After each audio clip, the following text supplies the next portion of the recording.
चलिए शुरू करते हैं इस टॉपिक का CV2 the physical properties of group 16 elements. सबसे पहले बात करते हैं इन एलिमेंट्स की इलेक्ट्रॉनिक कॉन्फ़िगरेशन की। आप यहाँ पर इन एलिमेंट्स का इलेक्ट्रॉनिक कॉन्फ़िगरेशन देख सकते हैं। ऑक्सीजन का इलेक्ट्रॉनिक कॉन्फ़िगरेशन है हीलियम के कॉन्फ़िगरेशन के बाद 2s2 2p4। सल्फर का इलेक्ट्रॉनिक कॉन्फ़िगरेशन है नियॉन के कॉन्फ़िगरेशन के बाद 3s2 3p4। सेलेनियम का इलेक्ट्रॉनिक कॉन्फ़िगरेशन है आर्गन के इलेक्ट्रॉनिक कॉन्फ़िगरेशन के बाद 3d10 4s2 4p4। टेलुरियम का इलेक्ट्रॉनिक कॉन्फ़िगरेशन है क्रिप्टन के इलेक्ट्रॉनिक कॉन्फ़िगरेशन के बाद 4d10 5s2 5p4। जबकि पोलोनियम का इलेक्ट्रॉनिक कॉन्फ़िगरेशन है जेनॉन के इलेक्ट्रॉनिक कॉन्फ़िगरेशन के बाद 4f14 5d10 6s2 and 6p4। यहाँ पर जो ध्यान देने की बात है वो ये कि ऑक्सीजन के पास डी ऑर्बिटल नहीं होता है, जबकि अगर हम सेलेनियम से पोलोनियम तक की बात करें तो इनके इनर डी ऑर्बिटल फुलफिल्ड होते हैं। आप देख सकते हैं सेलेनियम के लिए 3d10, टेलुरियम के लिए 4d10, जबकि पोलोनियम के लिए 5d10, यानी कि इनके इनर डी ऑर्बिटल फुलफिल्ड हैं। चलिए अब बात करते हैं फिजिकल प्रॉपर्टीज की। सबसे पहले है एटॉमिक एंड आयनिक रेडियाई। हम टेबल को देखकर ऑब्जर्व कर सकते हैं कि डाउन द ग्रुप जाने पर रेडियाई इंक्रीज हो जाता है। इसका रीजन ये है कि डाउन द ग्रुप जाने पर नंबर ऑफ शेल्स इंक्रीज होते हैं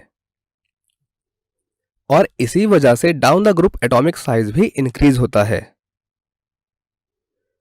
हम इस ट्रेंड को देखकर ये कह सकते हैं कि ऑक्सीजन का रेडियस एक्सेप्शनली बहुत स्मॉल होता है।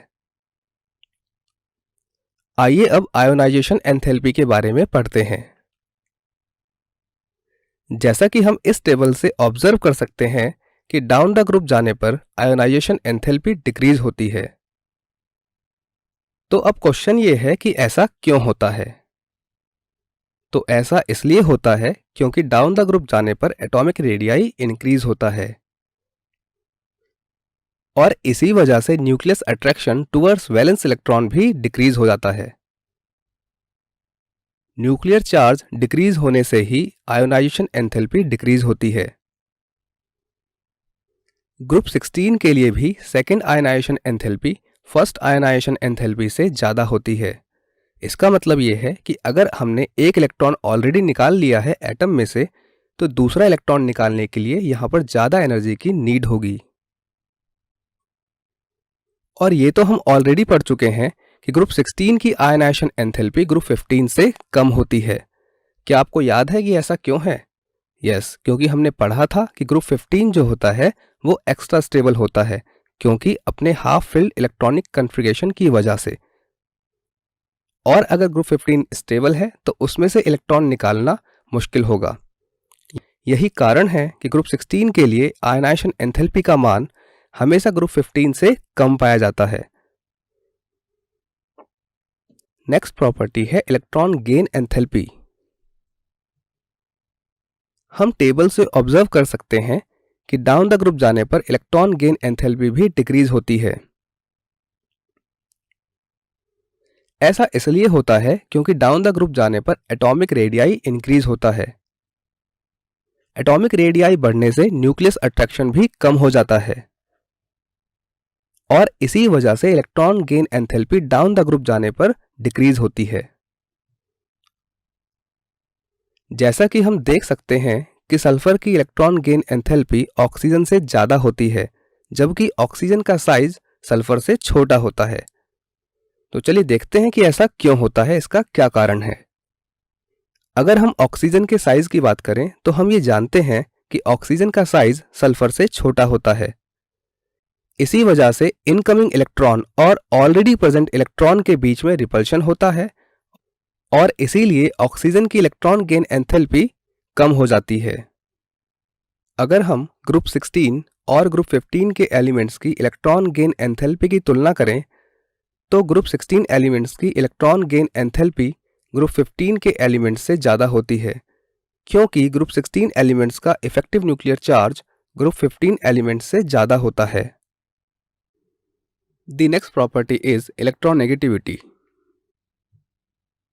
अगर हम इस टेबल को ऑब्जर्व करते हैं तो हम कह सकते हैं कि डाउन द ग्रुप जाने पर इलेक्ट्रोनेगेटिविटी डिक्रीज होती है। ऐसा इसलिए होता है क्योंकि डाउन द ग्रुप जाने पर एटॉमिक रेडियाई इंक्रीज होता है, जिसकी वजह से nucleus attraction towards valence electron भी डिक्रीज होता है और इसी वजह से डाउन द ग्रुप जाने पर इलेक्ट्रोनेगेटिविटी भी डिक्रीज होती है। हम नोट कर सकते हैं कि ग्रुप 16 एलिमेंट्स की इलेक्ट्रोनेगेटिविटी ग्रुप 15 से ज़्यादा होती है, क्योंकि ग्रुप 16 का इफेक्टिव न्यूक्लियर चार्ज भी ग्रुप 15 से ज़्यादा होता है। नेक्स्ट प्रॉपर्टीज हैं melting point and boiling point. जैसा कि हम टेबल से ऑब्जर्व कर सकते हैं कि डाउन द ग्रुप जाने पर मेल्टिंग पॉइंट और बॉइलिंग पॉइंट दोनों ही इंक्रीज होते हैं। ऐसा इसलिए होता है क्योंकि डाउन द ग्रुप जाने पर atomic mass of element increase होता है और इसी वजह से वंडर वाल फोर्स ऑफ अट्रैक्शन इंक्रीज होता है और बॉइलिंग पॉइंट भी डाउन द ग्रुप इंक्रीज होता है। ऐसे ही मेल्टिंग पॉइंट भी डाउन द ग्रुप इंक्रीज होता है। जैसा कि हम देख सकते हैं, ऑक्सीजन से सल्फर के बीच मेल्टिंग पॉइंट और बॉइलिंग पॉइंट के बीच काफ़ी ज़्यादा डिफरेंस होता है। ऐसा इसलिए होता है क्योंकि ऑक्सीजन O2 की तरह एग्जिस्ट करता है, जबकि सल्फर S8 की तरह एग्जिस्ट करता है। चलिए अब बात करते हैं metallic and non metallic character की।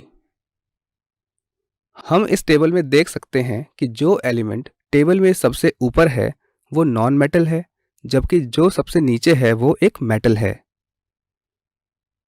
इसका रीजन ये है कि डाउन द ग्रुप जाने पर atomic radii of element increase होता है, जिसकी वजह से ionisation enthalpy of the elements decrease होती है और इसी वजह से down the group metallic character भी इंक्रीज होता है।